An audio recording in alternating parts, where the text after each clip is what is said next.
Michael Jackson. Aujourd'hui, nous plongeons dans un chapitre souvent occulté de sa vie tumultueuse. L'histoire de Debbie Rowe, son ex-femme et la mère biologique de ses deux premiers enfants, Prince et Paris Jackson. Imaginez une femme discrète, sortie des coulisses d'un cabinet médical, qui se retrouve propulsée au cœur d'un tourbillon médiatique planétaire. Leur union, scellée en 1996 dans l'ombre d'un hôtel australien, n'a duré que 3 ans, mais elle a laissé une empreinte indélébile, faite de spéculations, de secrets et de révélations chocs. Debbie Rowe, restée farouchement à l'écart des projecteurs depuis sa séparation d'avec le roi de la pop, n'a accordé qu'une seule interview majeure en 2003, en riposte au documentaire controversé Living with Michael Jackson de Martin Bashir. Et même là, une grande partie de ses confessions les plus intimes n'a jamais été diffusée au grand public. Derrière les portes closes de ce mariage éclair, que s'est-il vraiment passé? Était-ce une romance authentique, un pacte d'amour pur, ou bien une transaction cynique motivée par l'argent, la quête de paternité et la soif de publicité? Dans cette vidéo marathon, nous allons disséquer exhaustivement tous les témoignages révélateurs de Debbie Rowe elle-même, sur leur relation naissante, les coulisses de leur union, la venue au monde de leurs enfants, les ombres de la consommation de drogue qui planaient sur la vie de Michael et les âpres batailles judiciaires pour la garde des petits. Mais nous n'en resterons pas là. Nous explorons aussi où en est Debbie Rowe aujourd'hui, plus de 15 ans après la disparition tragique de Michael Jackson en 2009. Que dit-elle de tout cela avec le recul des années? A-t-elle enfin trouvé la paix loin du cirque médiatique?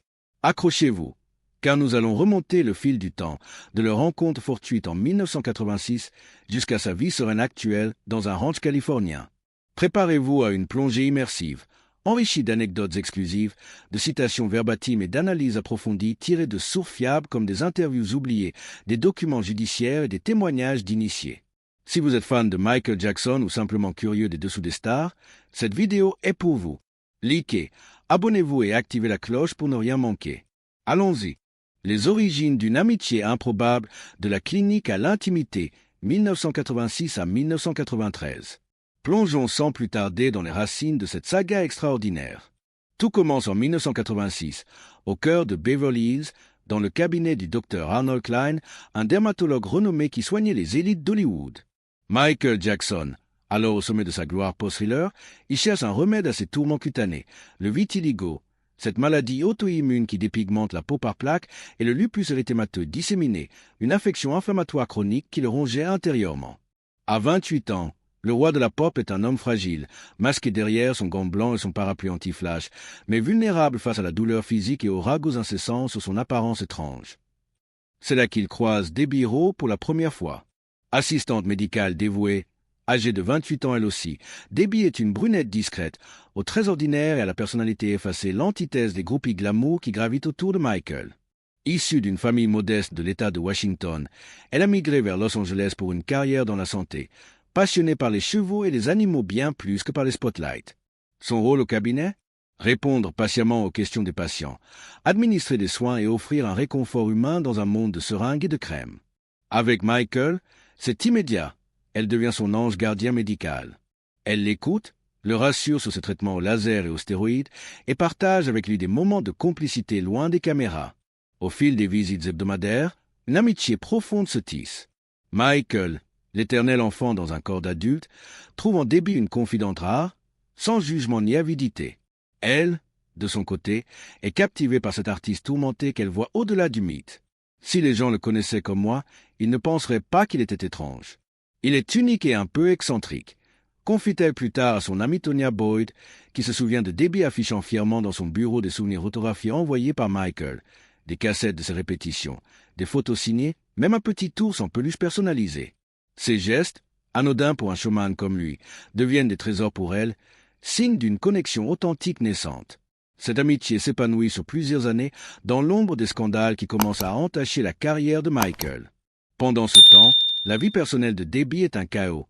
Mariée depuis 1982 à Richard Edelman, un homme qu'elle décrit comme un geôlier tyrannique, elle subit un mariage toxique, marqué par la violence verbale et l'isolement. C'était une prison, avoue-t-elle dans des confidences privées rapportées par des proches. En 1988, elle franchit le pas et divorce, libérée mais blessée, cherchant un ancrage émotionnel. Michael, de son côté, traverse ses propres abysses amoureux. Son idylle avec Lisa Marie Presley, la fille d'Elvis, n'est encore qu'un rêve lointain, Mais il y confie déjà ses peurs d'intimité, ses insécurités liées à son enfance volée par Joe Jackson et son obsession grandissante pour la paternité, un désir viscéral de créer une famille pour guérir les blessures du passé. Les deux âmes cabossées se rapprochent irrésistiblement. Lors de leurs conversations nocturnes, souvent par téléphone depuis Neverland Ranch, Debbie partage ses rêves équestres, tandis que Michael lui parle de ses girafes et de son haut personnel. C'est une bulle de normalité dans l'ouragan de sa vie. En 1993, l'épreuve ultime les unit, l'accusation d'abus sexuels sur mineurs lancée par Jordan Chandler, un jeune patient du Dr Klein. Le monde entier s'acharne sur Michael, accusé de pédophilie par une affaire qui pue le chantage aux yeux de ses intimes. Debbie, fidèle au poste, reste à ses côtés sans faille. Elle le défend bec et ongle auprès de leurs amis communs, le visite en secret à Neverland et lui apporte des repas faits maison pour le réconforter. Elle était mon roc quand tout s'effondrait, écrira plus tard Michael dans une lettre privée non rendue publique. Cette loyauté forge un lien indéfectible. Mais déjà, les graines d'une relation plus complexe sont semées. Debbie, amoureuse en silence, commence à entrevoir Michael non plus comme une star, mais comme un homme en quête de route. Lui, fasciné par sa simplicité, la voit comme une alliée dans sa croisade pour l'innocence perdue. Pourtant, quand Michael épouse Lisa Marie Presley en mai 1994 lors d'une cérémonie secrète à Budapest, il cache son amitié avec Debbie. Lisa, reine incontestée de son cœur à l'époque, tolère mal cette ombre. Découvrant la vérité par des ragots, elle snobe Debbie, la jugeant pas à la hauteur. Trop ordinaire, sans maquillage ni strass, une assistante lambda indigne du trône jacksonien. Les tensions montent. Lisa, jalouse et incertaine, soupçonne une rivalité sous-jacente. Au cœur de ce triangle invisible, le désir de paternité de Michael devient obsédant. Marié à Lisa Marie, il rêve d'enfants, mais elle hésite, traumatisée par son propre divorce d'avec Danny Keough et par la folie du show-business. « Je veux des bébés, des tas de bébés », confie-t-il à Debbie lors de leurs appels tardifs. Et Debbie, avec une générosité qui frise l'abnégation, lâche la bombe. « Si tu veux vraiment être père, je porterai ton enfant. » Ces mots, prononcés en 1995, plantent le décor d'une offre qui va tout changer. Lisa, sentant la pression, admet plus tard dans une interview Playboy de 2003 « J'étais parfaitement conscient que Debbie avait des sentiments pour lui et qu'elle voulait ses enfants. Ça me rongeait. » Le mariage Jackson-Presley, déjà fragile, craquait sous le poids de ses non-dits.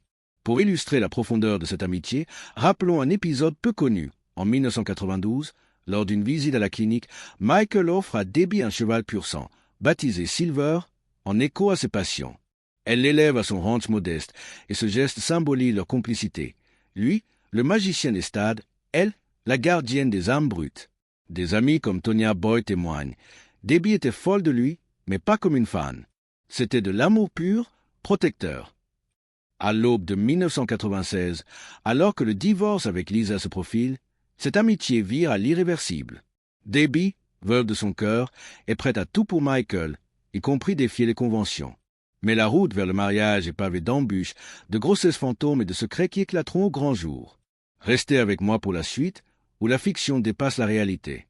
L'offrande ultime, grossesse, mariage éclair et naissance de prince, 1996 à 1997. 1996 marque un tournant dramatique. Le 10 janvier, Michael Jackson et Lisa Marie Presley officialisent leur séparation, un divorce qui fait les unes des tabloïds. Le roi et la princesse, c'est fini. Michael, dévasté mais résolu, se lance dans sa tournée History mondiale, un spectacle pyrotechnique pour masquer ses failles. Mais en privé, c'est le chaos émotionnel. Son désir de paternité, refoulé pendant 2 ans, explose. Debbie Rowe, toujours à l'écoute, réitère son offre. Porter son enfant, sans contrepartie, par pure amitié. « Je le ferai pour toi, Mikey », lui dit-elle, utilisant son surnom d'enfance. Pourtant, le destin frappe vite. En mars 1996, Debbie tombe enceinte via insémination artificielle, un choix clinique pour préserver la pureté de leur lien platonique. L'euphorie est de courte durée. Une fausse couche tragique la terrasse. Michael, alerté par un appel paniqué, accourt à son chevet à Los Angeles. Il la console des heures durant, lui promettant que ce n'est qu'un contretemps. « Tu es forte, Deb, on recommencera », murmure-t-il. Cette perte, gardée secrète du public, c'est leur pacte. Debbie, infertile par peur récurrente, voit en Michael son sauveur émotionnel. Lui, en elle, la mère idéale pour son rêve familial. En septembre, La tournée historique bat son plein en Australie, mais Michael prépare un coup de théâtre. Les gros titres explosent mi-1996. Debbie Rowe enceinte du roi de la pop. Les médias, affamés, dépeignent un scénario sordide, une assistante opportuniste piégée par un millionnaire excentrique. Debbie, furieuse, riposte dans une rare déclaration. Ils nous font passer pour des monstres.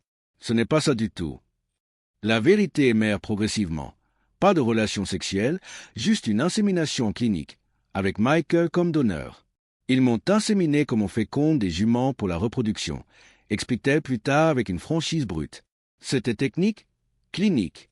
J'étais ça pur sang, point.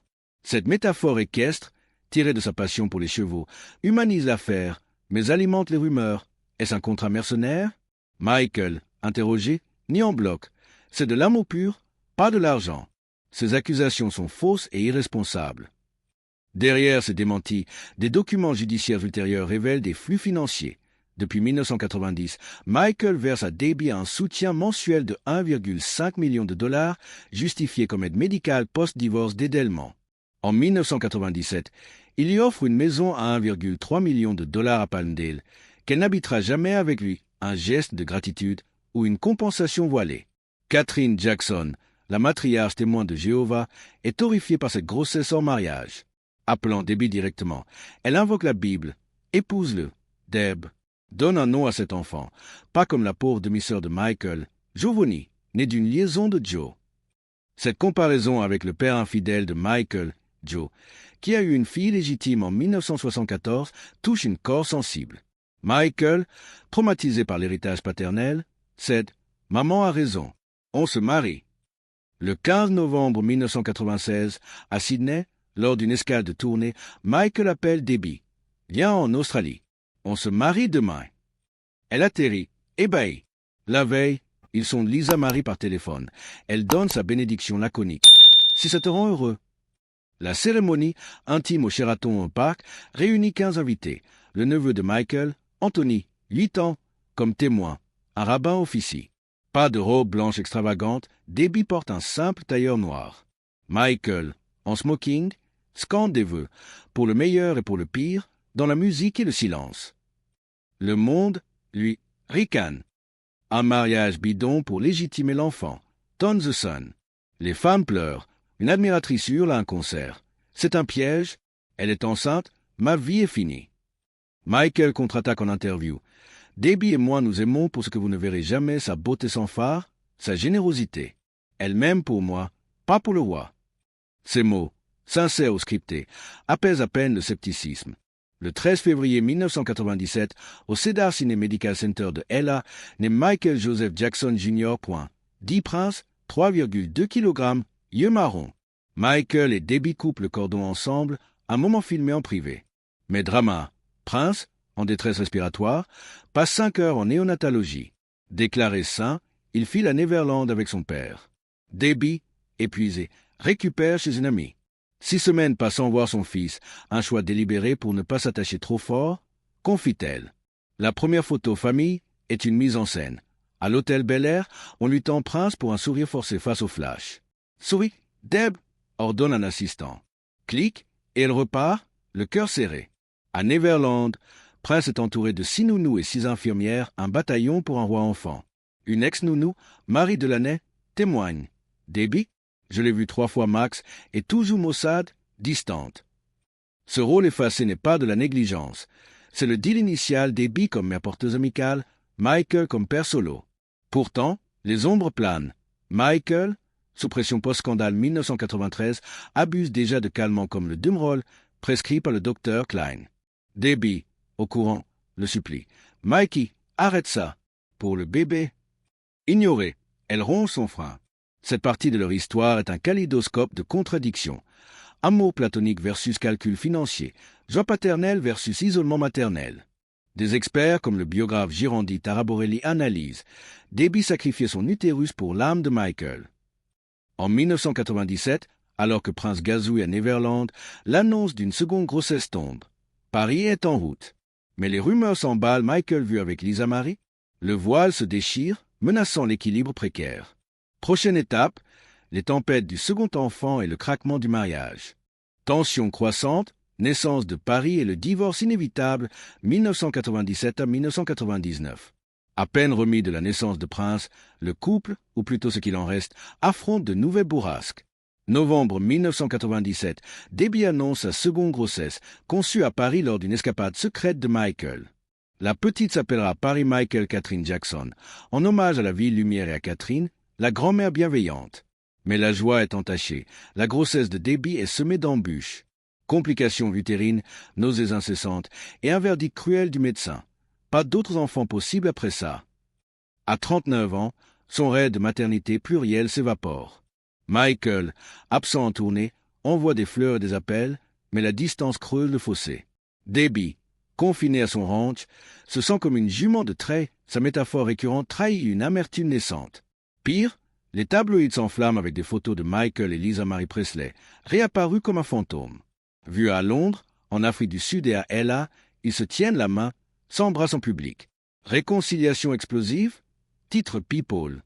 Rumeur, un remariage à Johannesburg imminent malgré le ventre rond de Debbie. Elle, interpellée en interview pour Access Hollywood, feint le calme. Lisa est une amie. Je n'ai aucune raison de douter de sa fidélité. Mais en privé, elle craque. Notre amitié compte plus que ce papier de mariage. Si ça nous sépare, je divorcerai pour le sauver. Ces mots, prononcés en larmes, révèlent le cœur du drame. Pour Debbie, Michael est un frère d'âme, pas un époux charnel. Leur union, platonique dès l'origine, n'a jamais impliqué de nuit de noces, un secret qui fuitera plus tard. Le 3 avril 1998, au même Cédar Ciné, naît Paris, 2,8 kg, yeux bleus hérités de Debbie. Michael, paniqué, raconte dans Moonwalk, édition posthume. J'ai pris ma fille et filé à la maison avec le placenta et tout. Exagération. En réalité, il fait cryogéniser le placenta pour raison médicale, une lubie typique de son excentricité. La petite est en pleine santé, mais le couple tangue. Immédiatement, les associés de Michael contactent le Vatican. Le pape Jean-Paul II pourrait-il baptiser la fille du roi? Réponse poli mais ferme. Non, ce serait perçu comme de la pub. Refus qui blesse Michael, témoin de Jéhovah converti puis revenu à ses racines. Post-naissance, l'insatisfaction de Debbie culmine. Incapable d'enfanter plus, reléguée à un rôle de spectatrice, elle voit Paris sporadiquement, sous surveillance médiatique. Elle broie du noir. C'était censé être un cadeau, pas une prison, confie-t-elle à une amie en 1998. Ajoutez les ombres addictives de Michael. Sa dépendance aux analgésiques, prescrits pour ses migraines chroniques, s'aggrave. Debbie, témoin oculaire lors d'une visite à Neverland, le surprend effondré, entouré de pilules. Mikey, ça te tuera, le supplie-t-elle. Il promet d'arrêter, mais rechute, un cycle vicieux qu'elle ne peut briser seule. Le 8 octobre 1999, le divorce est prononcé. Ami, à l'amiable, sans détails sordides. Debbie empoche 10 millions de dollars d'indemnité pour compenser les sacrifices, dixit son avocat et cède la gare pleine et entière à Michael. Communiqué joint. La pression médiatique a tué notre intimité. Nous restons amis pour toujours. En coulisses, c'est plus nuancé. Debbie, épuisée physiquement et émotionnellement, choisit la liberté. J'ai donné ce que j'avais. Maintenant, il élève nos enfants comme il voulait, dit-elle à Tonya Boyd. Michael, soulagé, verse un paiement annuel de 900 000 $, rumeur démentie, mais confirmée par des fuites en 2002. Ce divorce, loin d'un scandale, est un adieu doux amer. Des psychologues comme le docteur Carol Lieberman, auteur de Bad Boys and Love Addict, analyse « Debbie a été une mère sacrificielle, mais sans lien viscéral. C'était un acte d'amour altruiste dans un monde égoïste. » Post-séparation, Debbie s'efface. Plus d'interviews, plus de photos. Elle élève des chevaux à Palmdale, soignant ses cicatrices utérines. Michael, père comblé, parade avec Prince et Paris à des premières, mais les démons intérieurs, drogue, procès guette. Cette partie de l'histoire pose la question, l'amour peut-il survivre sans chair? Pour Debbie, oui, tant qu'il reste pur. Mais l'héritage des enfants, lui, va bientôt la rattraper dans un tourbillon judiciaire. Le deuil et les rumeurs posthumes, scandales, allégations et vérités cachées, 2009 à 2013. Le 25 juin 2009, le monde s'arrête. Michael Jackson, 50 ans, succombe à un arrêt cardiaque à son domicile de Holmby Hills, victime d'une overdose de propofol administrée par son médecin, le docteur Conrad Murray. Le choc est planétaire, 2,5 milliards de téléspectateurs pour son mémorial. Parmi les endeuillés, Debbie Rowe, discrète spectatrice depuis 10 ans, est submergée. Il était mon meilleur ami, mon frère, confie-t-elle à un proche, refusant les micros. Mais la mort de Michael réveille les fantômes. Qui sont vraiment les mères de Prince et Paris? Et Debbie, porteuse ou génitrice? TMZ frappe le premier. Un article choc affirme que Debbie n'est pas la mère biologique. Fécondation in vitro avec ovule de donneuse, Debbie payée grassement pour porter. Alectéon, citant des sources anonymes. Le tollé est immédiat. L'avocate de Debbie, Martha Almajal, contre-attaque sur Access Hollywood. C'est faux, blessant, insidieux. Madame Rowe est la mère biologique des 2 aînés. Fin de l'histoire? Non. Le nom du docteur Arnold Klein refait surface. Rumeur l'accuse d'être le père donateur via sperme mélangé en clinique. Son porte-parole esquive. Confidentialité patient oblige, pas de commentaires. Klein, mort en 2015, emporte le secret, mais des enregistrements audio-fuités en 2013 le montrent vantard. J'ai aidé Michael à avoir ses keys. C'était mon cadeau. Ces spéculations blessent Debbie au vif. Après tout ce que j'ai donné, on me nie mon sang, lâche-t-elle en privé. Pire, des emails fuités de 2009 révèlent son ambivalence maternelle. À une amie, veux-je les enfants? Absolument pas. Mais est-ce que ça fait bien que je les réclame? Absolument. Pragmatique, elle navigue entre vérité biologique et image publique. En 2010, elle négocie un accord de non-ingérence avec la famille Jackson. 4 millions de dollars pour rester en retrait de la garde, rumeur niée par ses reps. Finalement, un deal sans cash est scellé. Paix armée. Le procès AEG Live en 2013 ravive les braises. La famille Jackson accuse le promoteur d'avoir embauché Murray, responsable de l'homicide involontaire, condamné à 4 ans. Debbie témoigne, sa voix chevrotante face au jury. Michael était clean en 1999. C'est la pression des shows qui l'a tué. Elle évoque les drogues. Il prenait des calmants pour dormir, pour performer. Je l'ai vu décliner de loin. Son témoignage, émouvant, humanise le roi, un homme piégé par son génie. Mais le clou, l'impact sur Paris. À 15 ans, la teen lit les transcripts du procès, apprend les détails gore de la mort de son père, l'autopsie, les seringues. Dévastée, elle tente un suicide en juin 2013, overdose de Vicodin, sauvée in extremis. Debbie, alertée, à court, j'ai failli perdre ma fille. Elle a dit, je n'ai plus de vie. Ce moment pivotal les réunit. Avant ça, leur lien était ténu. Paris, élevé par Michael comme sa princesse, ignorait Debbie. Dans Rolling Stone 2017, elle avoue, petite, maman n'existait pas. À 7 ans, j'ai demandé à papa, c'est qui ma mère? Il a dit, Debbie. J'ai répondu, ok, je connais le nom. Post 2009, curieuse, Paris Googlies, une femme ordinaire, pas une star. Leur première rencontre, à 13 ans en 2011, est awkward, pas de câlin maternel. C'est adulte comme des amis. Debbie, plus proche de Paris que de Prince, qu'elle voit 3 fois en 15 ans, dit-elle, devient une encre. On se parle tous les jours, week-end au ranch, raconte-t-elle. Prince, stoïque, la salue poliment. On ne se déteste pas, admet-il en 2013. Ces rumeurs posthumes paternité, drogue, garde, peignent Debbie comme une ombre bienveillante, victime collatérale du mythe Jackson. Des documentaires comme Living Neverland 2019 effleurent son rôle, mais elle reste muette, protégeant ses enfants. Cette période, de 2009 à 2013, est un purgatoire médiatique, de la négation de sa maternité à la reconnexion salvatrice. Prochainement, ses tentatives de garde et le renouveau personnel. Et voilà, chers amis, la saga complète de Debbie Rowe, d'une amitié clinique à un amour sacrificiel, d'un mariage controversé à un deuil chargé de rumeurs, jusqu'à une résilience triomphante face au cancer et à l'absence. Cette femme ordinaire a touché l'extraordinaire, portant les enfants d'une légende tout en préservant son humanité. Que retenir? Que derrière les headlines, il y a des cœurs brisés et des choix courageux. Michael Jackson, où qu'il soit, sourirait de voir Debbie galoper libre sur son ranch, Paris chantant à ses côtés. Que pensez-vous de son parcours? Était-ce de l'amour pur ou un deal complexe? Dites-le en commentaire, likez si cette plongée vous a captivé et abonnez-vous pour plus d'histoires exclusives sur les Jackson et au-delà. Merci d'avoir tenu jusqu'au bout, c'était épique. À la prochaine, restez curieux.